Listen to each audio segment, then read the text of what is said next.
Hi, class. Dr. Morton here. So, this week I wanted to take just a few minutes to kind of help connect our community policing project to broader ideas within public administration and public management. So, while the project kind of focuses on developing a community policing plan, the larger goal is really about learning how public managers and leaders operate in politically and socially complex environments. And just through the community policing plan, that's just the lens we're using to explore this. And for you to explore maybe some diverse perspectives.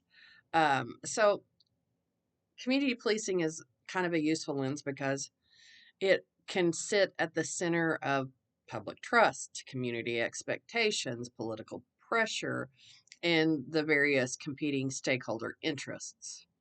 So public management is they managers rarely lead in environments where everyone agrees, right?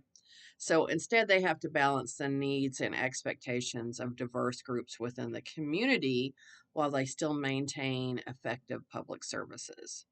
So this is kind of where diversity, equity, and inclusion become important guiding values in public administration. And I would pause here just to remind you that equity is one of the four pillars of public administration.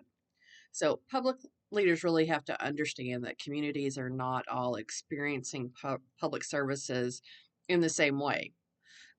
Group Different groups can have really different experiences, they have different expectations, they have different concerns and needs, and they have different levels of trust in public organizations. So, an effective public manager has to listen to all of those perspectives and to incorporate them and consider them in decision making. So, in a lot of ways, community policing is really about relationship building, collaboration, communication, responsiveness. And so, those are all really core leadership skills within public management.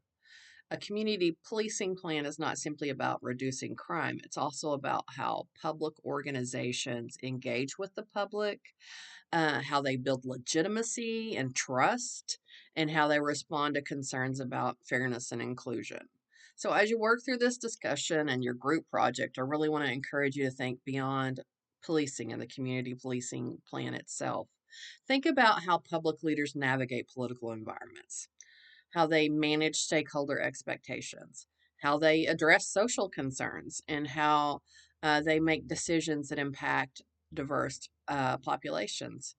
So these are kind of central challenges in public administration, regardless of the type of public organization that you might lead.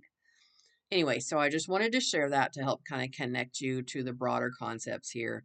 And I'm really looking forward to seeing your discussions this week and how you connect these ideas to the community policing aspect and public leadership overall. Um, as always, if you have any questions, reach out to me via the Canvas inbox. Thanks. Bye.